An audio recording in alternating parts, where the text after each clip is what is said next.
Fred and Sheila McCoy. Hi. Hatfield McCoy Museum in Liberty, Kentucky. Hatfield's McCoy's Museum.com. This is going to be the third part of this video on the documentary, so-called documentary, of the Hatfields and McCoys. And this video was rather long because it covered so many different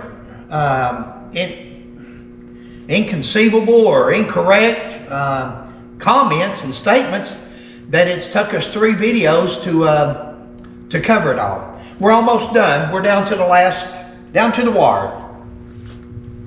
The documentary never mentions, and we're going to pick up from where it says that the McCoy brothers got drunk and picked a fight with Ellis and Hatfield on the election ground. That was the statement. The McCoy brothers got drunk and picked a fight with Ellis and Hatfield. They stabbed him. He was a very powerful man. The documentary never mentions that the newspapers of that day, all the men, Ellison included, were drunk or had been partaking of the jug or spirits. One newspaper in particular even says Ellis and Hatfield pulled his knife first, but the blade, it was a pocket knife, and when he stabbed, the blade, pocket knife folded on his fingers when he attempted to stab Tolbert, and he dropped his knife. Even though there has always been yellow journalism, do we believe the newspaper of that day, 1882? Or do we believe Altina Waller's personal version more than 140 years later, with nothing more than her imagination and a story written into history? You know, we know there was yellow journalism back then. We know everything wasn't correct, just like it's today. But do we believe something? Did they have at least half the truth back then? You know, and again, the fight started when after Bad Elias. Tolbert and Bad Elias got in a fight, and then Ellison said, "Try that on me," and that's what happened. But that's in another video. The documentary continues with another of Altina's favorite sayings. Things calmed down for 5 years until coal companies wanted to develop. Perry Klein was still furious over losing his land to devil ants. Listen to that statement. It was calm for 5 years, but Perry Klein was still furious. According to Altina, poor old Perry Klein was just devastated over losing land in a lawsuit. This is a man who served 2 terms as Pike County jailer, went to be elected as Pike County's youngest sheriff, became a practicing attorney, and was elected to serve as a Kentucky legislator, all before he died at the young age of 42 years old. But according to Altina Waller, Perry was just devastated and possessed with devil ants and an imaginary lawsuit.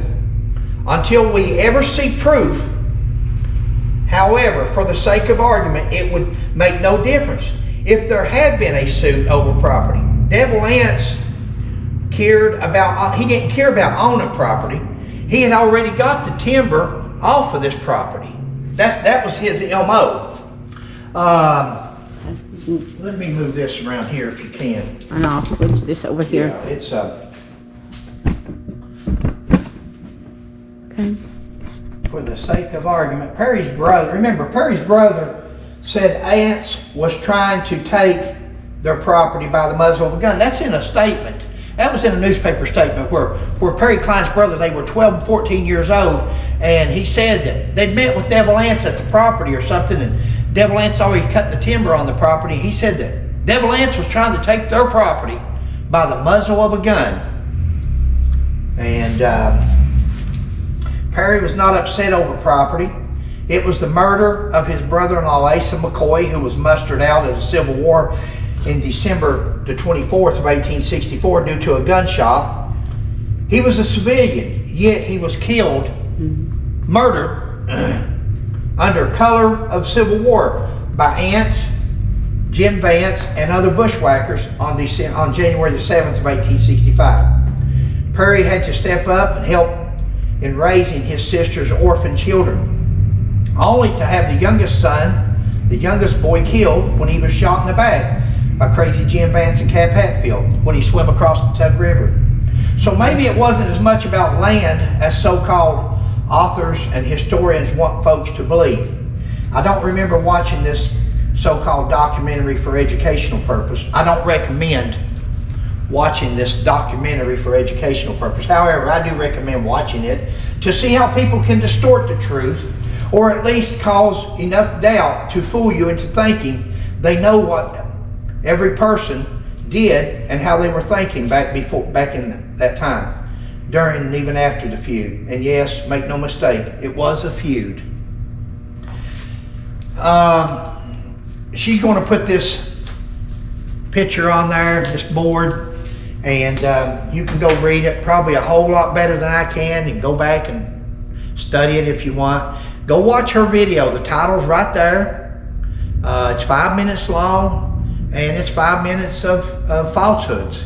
It's 5 minutes of West Virginia Hatfield, Devil Anse Hatfield stories throughout the years. Altina Waller was she didn't write her book till 1988, but boy, when she wrote it, she shook up she just thought she could write anything she wants, and she did.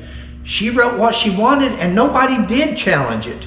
For years, nobody's challenged.